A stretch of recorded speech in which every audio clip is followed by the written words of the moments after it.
in the UEFA Champions League. He joined the likes of Marvelous Nakamba, the likes of Nomin Mapeza, who've played in the UEFA Champions League and the Europa League. And to me, I say I salute a true warrior. You bowed down when necessary. I'm going to move to the other story that we have in the Daily News that says an unfit bunch, where Ndiraya reviews shocking details. Dynamo's coach Chandra Ndiraya is disappointed with his squad's poor fitness levels as he attempts to move in swiftly to arrest the Harare Giants' faltering start to their 2019 Kasolaga Premier League season. Ndiraya, who inherited the ailing squad from Lloyd Mablanyo Chigowe, was forced to conduct fitness tests on the entire squad after overseeing how they struggled to finish the game against T1 FC last weekend. Dynamos is okay, so according to the Daily News, the news desk, the Very coach is worried over the players' fitness. So Dynamo's coach Chandra Ndiraya has attributed the injuries that have hit the team to low fitness levels, which he said shocked him when he took over following the departure of Lloyd Chigore slightly over a week ago. So but are they fit? Are they fit? How many games have we played now? I think we've played about 5 games into the season. The players are still lacking match fitness. It's a very worrisome. They've played more games than any other team, I think. But it's worrisome to hear that the players are very unfit and they cannot be fielded on that basis. I also like to take this story from the journal that says Mashaya to be honored in Lisbon. Zimbabwe reigning sports person of the year Wilfred Mashaya is set to be honored in Lisbon, Portugal, for his contribution to martial arts on May 25. The recent invitation and honor follows the country's lone Kobudo experts' contribution in the development of this type of martial art in Zimbabwe and across Africa. This upcoming recognition comes hard on the use of another honor in Serbia last month, where Mashaya was regrettably honored in absentia as he failed to raise airfares for the trip. This is very sad. This guy has been raising the flag high and he has been facing challenges raising airfare to go to a trip. I think the government needs to do more in terms of how we take care of our sports stars. There's a lot that we really need to do. And I saw on Twitter a tweet by the national netball team. Okay. Alright, they're searching for donations so that they can go for the World Cup. I saw that in the morning. Yes. I would like to comment on that. Yeah, but why should we give donations? What's the Ministry of Sports doing? Shouldn't they cater for all the necessities for them to go to the UK? I think as Zimbabwe, I don't know if it is in existence. We really need a sports policy. I don't know if that's the correct terminology. I really feel we need a sports policy where our national teams are well catered for in terms of their travel arrangements whenever they want to go. I think the Zimbabwe national team, they're going to the World Cup, and I was following Twitter in the morning. There were pictures. I think we're unable to show you the pictures at the moment, but tomorrow we're going to show you the pictures where they were showing the girls that were at some church, and the rooms, apparently they were very dirty. Someone was saying, yes, they might have been booked or been made to stay at a church, but at least they should just make the place clean. But for girls, that place was inhabitable for girls. There was litter all over the place. They should do something. But I think the Zimbabwe national team really needs help. The corporate world should do something. The government should do something. They are going to represent the country at the World Cup, the highest stage of the sport, and they really need help. We call upon all corporates and individuals to do something about that. What else do you have?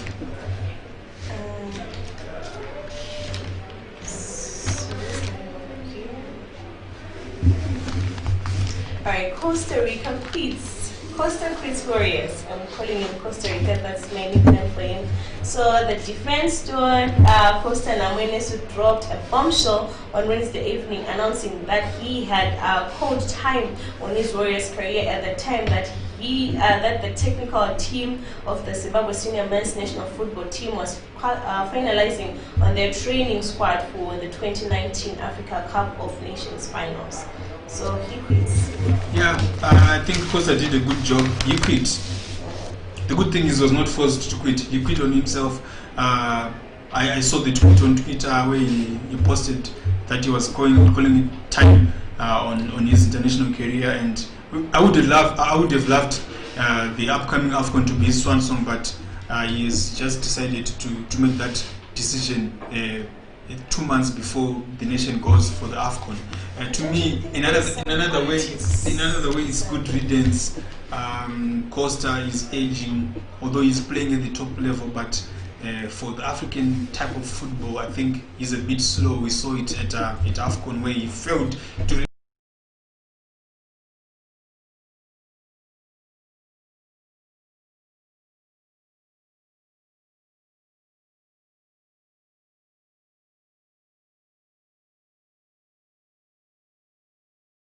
who have played the UEFA Champions League, which is a very lucrative sports tournament, soccer tournament in the world. He has joined the likes of Norman Mapeza, Marvelous Nakamba, who have taken part in that tournament. I also like to move to the Daily News, where it says an unfit bunch, where Tondrain Dryer reveals shocking details. It says Dinamo's coach Tondrain Dryer disappointed with his squad's poor fitness levels as he attempts to move in swiftly to arrest the Red Giants' faltering start to their 2019 Casablanca Premier League season. Ndiraya, who inherited the ailing squad from Lloyd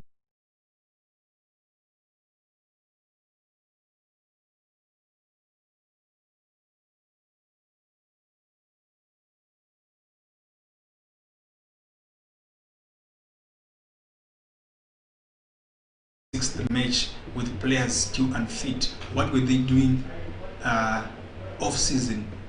We heard that they started their preparations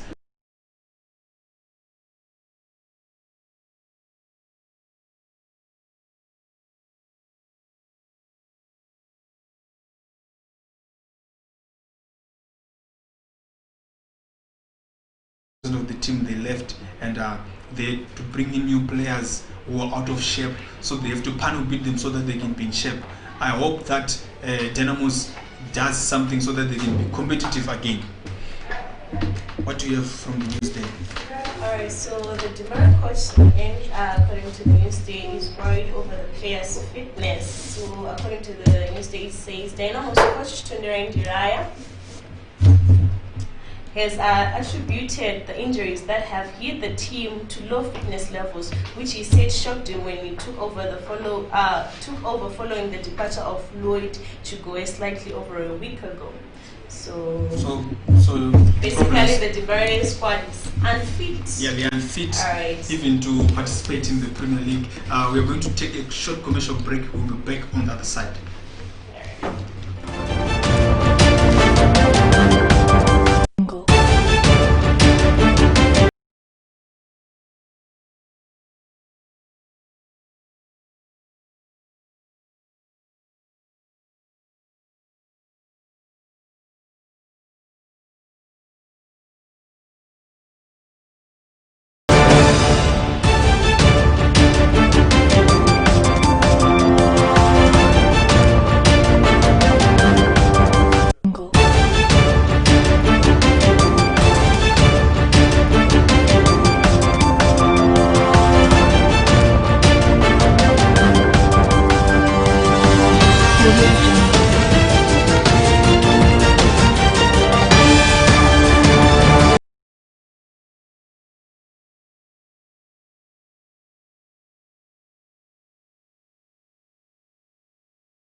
And we're going to continue with the sports, where we have a story in the Daily News that says Mashaya to be honored in Lisbon.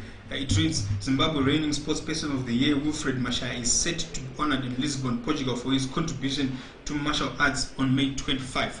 The recent invitation honor follows the country's lone Kobudo expert's contribution in the development of this type of martial arts in Zimbabwe and across Africa. This upcoming recognition comes hard on the use of another honor in Serbia last month, where Mashaya was regrettably honored in absentia as he failed to raise airfares for the trip.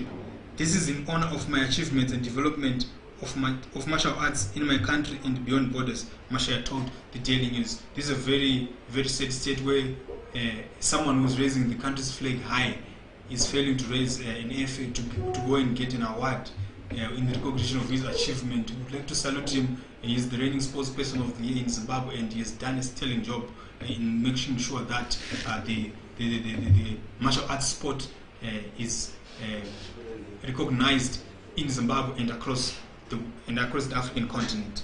What else do you have? All right, so we'll go back to the main news, to the main headlines. And according to the Newsday, MDC big wigs fight for survival. The stage has been set for the bruising fight in the Nelson Chamisa-led MDC, as almost all candidates nominated for top positions in the party's standing committee have accepted and are now reaching into their war chests to mount rigorous campaigns ahead of the Congress this month. And party bigwigs, who include Vice President Elias Bunzulu and Secretary General Douglas Monzora, face an unsavory prospect for walking out of the MDC elective Congress as ordinary card-carrying members. It's going to be very interesting, Yeah. Monzora, with how he has served the party.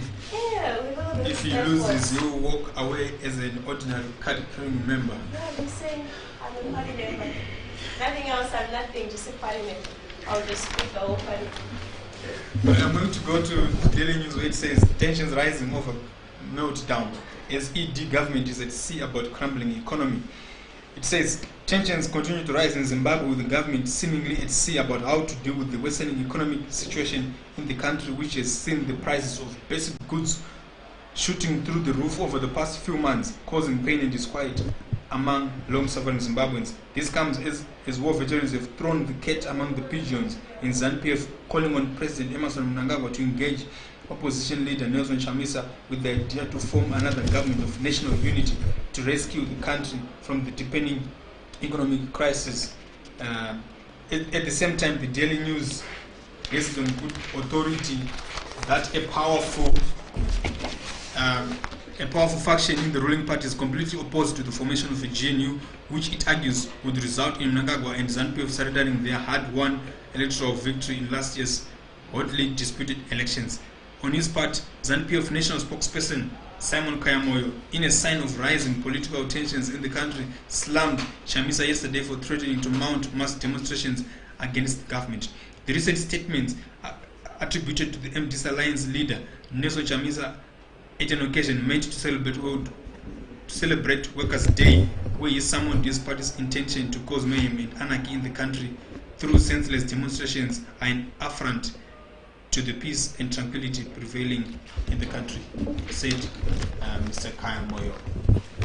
Alright, and also MDC Vice President Welshman Ngube tells ED to resolve legitimacy issue first. So dialogue between President Emmerson Mnangagwa and MDC leader Nelson Chamisa over the disputed 2018 presidential elections is the only way to rescue the country from worsening economic gridlock, a top opposition official has said. So, the Southern African country is facing its worst economic crisis in a decade, underlined by shortages of foreign currency, fuel and medicine, while drought has left over 5 million people in need of food aid. MDC Vice President Welshman Ngube said the issue of legitimacy won't Mnangagwa throughout his term unless he sits down and talks to Chamisa. So it comes back to the story of dialogue again.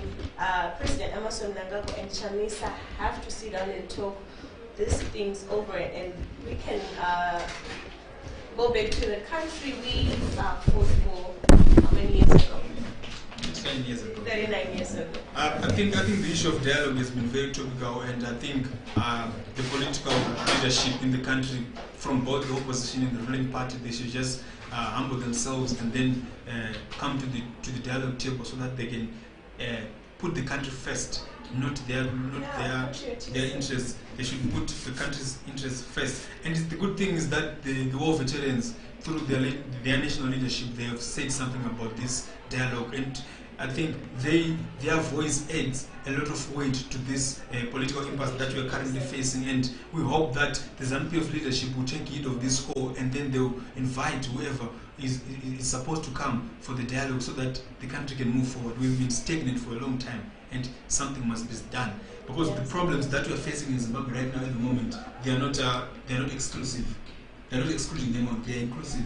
Everyone is being affected. So one way or the other, everyone is being affected. So dialogue is a must and must be done now. I'm going to move to the Daily News, where it says land grabs angers war veterans. You have come out guns blazing, lashing out some ZANU-PF and government officials who are trying to undermine the former liberation fighters by grabbing their farms. I think I will look at that issue and more after the break. Viewers, we're going for a short commercial break. Join us on the other side.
Before we went on a short commercial break, we were looking at the story that says land grabbed angers war vets. That is from the Daily News, where it says war veterans have come out guns blazing, lashing out at some ZANU-PF and government officials who are trying to undermine the former liberation fighters by grabbing their farms. What are your thoughts? War vets. I think real life should be great if it is live vote. I think if you go down our Road, the farms are just they're useless. Nothing is being done on the farm. So if they think that they are being useless with the land, let them take it away. Yeah, because I think I actually want to farm. I want to grow beans. Okay, so you want to go into farming. I think I want to farm. So let them grab the land if it is being used for no reason, or if it is useless, just lying there for it, let them take the land. I think there's a lot of land that is being underutilized all over the country. I think the government should really do that. And if these war vets, if they are not utilizing their land very well, they are not being productive, I think the land has to be taken and be given to someone who is very productive. I think they should just give it to the 900 farmers who signed for compensation, and then give them that. You see production. So you think? So you're saying instead of giving those farmers 53 million, they should just give them more farms. Exactly. You see, I think Zimbabwe, according to research, is underpopulated, or I think it is underpopulated. They're just towns, and then across those towns around the highways, there's nothing, there's no movement, there's nothing, it's just forest. So we have a lot of land, let them give the white people. They can farm, we can have whatever we want, we can do irrigation, so that these 5 million people will not starve ever again. I like your way of thinking, giving back the land to the whites. Yeah, let them have it. Because we're doing nothing with the land. We're doing nothing with it. Yeah, we have failed. They have production. Since 2000, we've failed to utilize the land. Remember, we used to be the great basket of Southern Africa, and that is since gone. down the drain. What else do you have from the... ZANU-PF warns Careless Chamisa and the ZCTU. President Emmerson Mnangagwa's ZANU-PF has issued a chilling warning to MDC leader Nelson Chamisa and the Zimbabwe Congress of Trade Unions leadership over their threats to unleash demonstrations over the deteriorating economic situation. Addressing at a press conference in Harare yesterday, ZANU-PF spokesperson Simon Kaya Moyo said Chamisa and the ZCTU leadership utterances should not be tolerated because they could lead to anarchy and disorder. What do you think about it? I think the warning is okay because I don't want the last, you remember the last demonstrations, people died.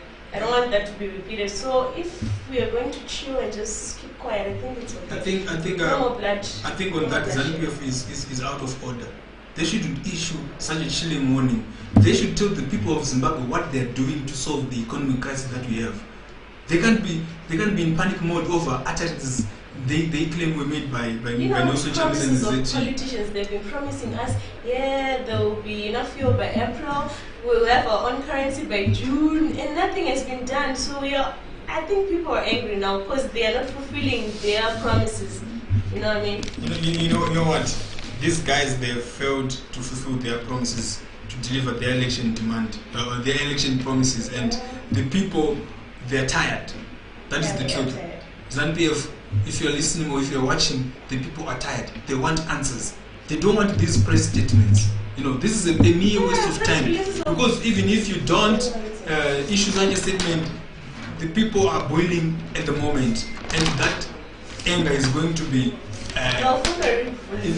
ushered out in the form of demonstrations, which are going to cause a lot of chaos. I don't support demonstrations, I don't support violence, but I want a government to deliver. I want a government to fulfill its promises. They should just leave this Chamisa and ZCTU alone. They should focus on rebuilding the economy. And as we said before, that we're sitting on a ticking time bomb, and it's the emotion is building up.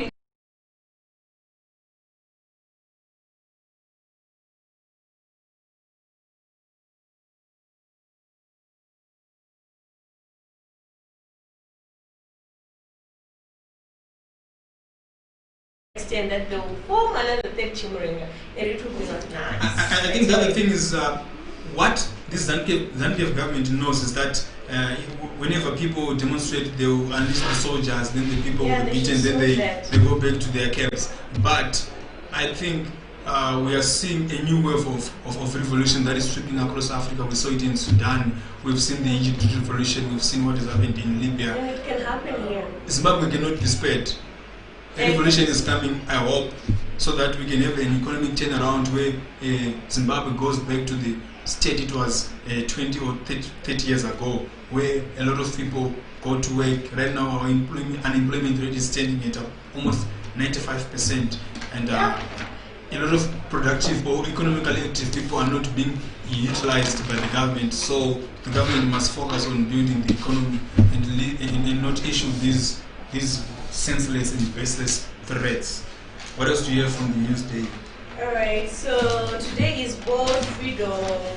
You have it, Press Freedom Day. World Press Freedom Day from the Daily News, it says, as the world today commemorates World Press Freedom Day, media institutions are urging the government to comply with regional and international instruments as the sine qua non to the ongoing media law reform processes. Mr. Zimbabwe, a chairperson Gordon Monganiza, said compliance with these instruments is derived and underpinned by the African Charter on Human and People's Rights and in sync with the country's constitution is critical to the enactment and domestication of democratic media, free expression and access to information laws. So Zimbabwe joining the rest of the world in commemorating World Press Freedom Day, which is a day that has been set aside to celebrate the fundamental principles of press freedom and pay tribute to journalists who have lost their lives in the line of duty and all those who have been injured in their line of duty as well. As we commemorate that day, we all, as journalists, as Zimbabwean journalists, we call Zimbabwe, the Zimbabwean government, to ensure the safety of journalists as they do their work. They should be allowed to report with full objectivity, impartiality and balance. This comes hard on the use of recent attacks on journalists at 263 Chat. And then I hear that there was another journalist who was also attacked in Chimanimani, who was covering the cyclone Idai situation in Chimanimani. We call upon the government to stop harassing journalists and let them do their work. And on that note, micro-blogging site Twitter, they have also decided to honor female journalists by launching a video series that is supposed to be flighted monthly on their site, that is called Yes Story, where female journalists have a chance to air out their views wherever they are. So I think you as a female journalist, you should make use of that platform so that you can have your voice heard all over the world. So this year's theme is running under Media for Democracy, Journalism and Elections in Times of Disinformation, where we as journalists, we are also calling on the citizens across the country to stop the spreading of fake news, which in turn can be very detrimental to our efforts in as far as giving you news that is truthful, candid and very balanced. So stop spreading false news. Make sure that whatever news that you have before you propagate that news, it comes from a very reliable and verifiable source. What else do you have in the news there? Okay, so in the entertainment sector, I think Tuku's children wanted to challenge the world, and see challenging Tuku's Herculean task. The late musician superstar Olive Tukudzi, who is also a national hero, his children may find it difficult to challenge his will, and testament lodged with the Master of the High Court early this week, as there is no legal provision that entitles adult children to benefit from their father's estate. That is a very interesting one. So, Mr. Mtukuzi, Dr. Oliver Mtukuzi, the late, national hero. He loved his wife so much. He gave her everything and he left nothing for his children. No, I just think that he trusted her with the estate and all that, and didn't trust the other kids. So I think Daisy is the one to choose who gets what. I think they.